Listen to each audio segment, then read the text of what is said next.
and the tablets that had the commandments of God. And there are narrations that state that there was one or two other items, but we'll leave that for now. Okay. Okay? In the Quran, it says that in the Tabut al-Sakina is a remnant, baqiyya, from that which was left by the families of Moses and Aaron. Okay. This word baqiyya, or the remnant of that which was left from them, the remnant of God, in the verse that has to do with the Sakina. Okay. Okay. The Ark of the Covenant. Yeah. And another verse in which it states, Baqiyatullah khayrun lakum in kuntum mu'minin. The remnant of God is better for you if you are believers. Okay. Okay? So now we have this spirit, the Shekinah, it's talking, and then we have it being associated with the Ark of the Covenant, and then we have the verse saying that it's the remnant of God and the family of God, Moses and Aaron, that had, that's left in the Ark of the Covenant. The Ark of the Covenant is the home of the deity. And then we have this other verse that says the remnant of God is better for you if you are believers. Okay.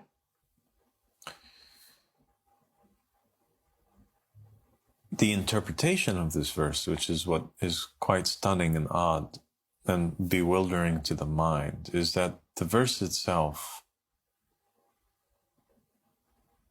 ends up being interpreted by the Ahlul Bayt alayhim salam as being a verse that is referring to the 12th Imam, Muhammad ibn Hassan al-Askari alayhi salam. Okay. Baqiyatullah is a name that is given by the family of Muhammad to the 12th Imam because he is the final Imam, the only living remnant of the 14 infallibles or the 12 Imams, the remnant of Allah subhanahu wa ta'ala, because the family of Muhammad are referred to as the family of Allah. Yeah. Okay? Wow, that's really interesting.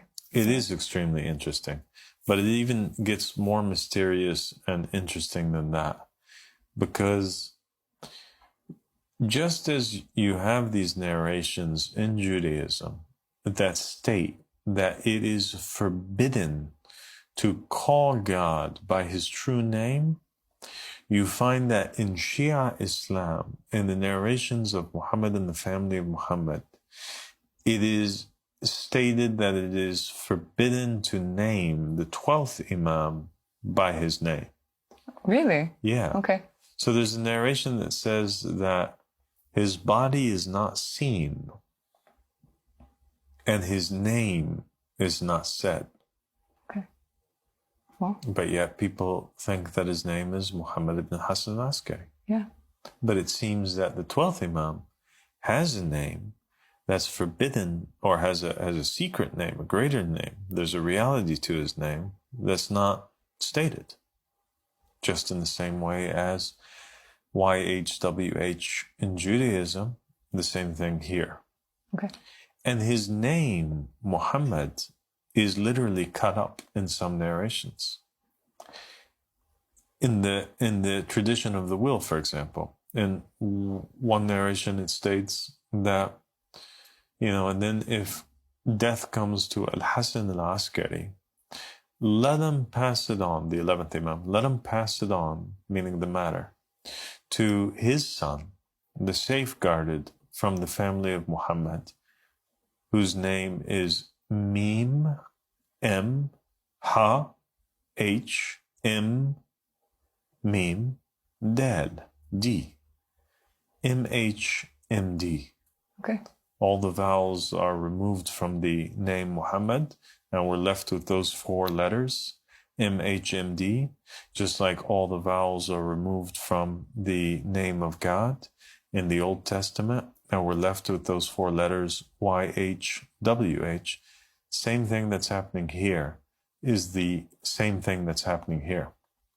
The traditions state that only a disbeliever Judaism says only a disbeliever would dare pronounce the name of God, the true name of God. There are narrations from Muhammad and the family of Muhammad that say that the 12th Imam, nobody calls him by his name except a disbeliever. Wow. And yet other narrations mention him as being, his name is Muhammad. Okay. So he has like an apparent name and a hidden name. Exactly. I mean, that's a fascinating parallel because, I mean, as you mentioned, there's this parallel between the 4 letters and the 4 letters, and nobody knows how they should be pronounced. And this connection between the remnant being the ark and the remnant being the 12th Imam. It's very interesting that there are these parallels going on between Judaism and the understanding of God and in Islam as well, in the narrations. Well, in some narrations, Imam Ali alayhi salam, he says that he is the greater name of God. And in the narrations of the Ahlul Bayt alayhi salam, they refer to themselves, the members of the household, as being the names of God. Okay. Okay? Okay. And the 12th Imam is being mentioned as being the remaining part from that name of God. Okay. And so we have something that's fascinating that's taking place here, something that's mysterious. Yeah. And I think that it's even more mysterious that that remaining part of God, Baqiyatullah, and the Shia all know this, and they make du'as, and they ask God to hasten the relief of Baqiyatullah, because he went into an absence, he went into an occultation, he disappeared. People don't see him. Hence the hadith says, his name is not said, and his body is not seen. And so it makes you wonder, what is the great secret that is behind the mysterious division of the letters, or the cutting up of the letters of the name of MHMD? When we investigate a little bit further in the narrations, we find that Imam Ali alayhi salam states in some of the narrations all of his names and all of the things that he did throughout history. And he states that he is the one who struck on behalf of David when David hit Goliath. And he says that he is the one who brought down the punishment upon the people of Noah. And he's the one who did this, and he's the one who did that. And then one of the things that he mentions is that he is Mukallim Musa, the speaker to Moses. He is the one who spoke to Moses. Okay. Who spoke to Moses? I am that I am. Yes. Who's saying that he spoke to Moses? Imam Ali. The same Imam Ali who also stated that he was the greatest name of God. Right? Oh. The greatest sign of God. And who's a member of the household.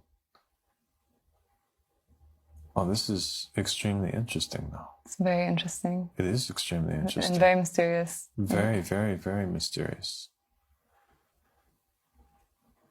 Now, the narrations then later, they also state that the Mahdi, when they're talking about the time of the Mahdi, they say, they're describing all of the signs that are going to take place. And then one narration states, and so when all that happens, then expect the appearance of the one who spoke to Moses on the mount. Okay. So now we have what? We have the narrations saying that it was the Ahlul Kisa alayhi salam, Imam Ali specifically, that spoke to Moses from the burning bush. And that in the time of the Mahdi, the character, I am that I am, that spoke to God, spoke to Moses on the burning bush, is going to reappear again. But it's referring to him as the Mahdi.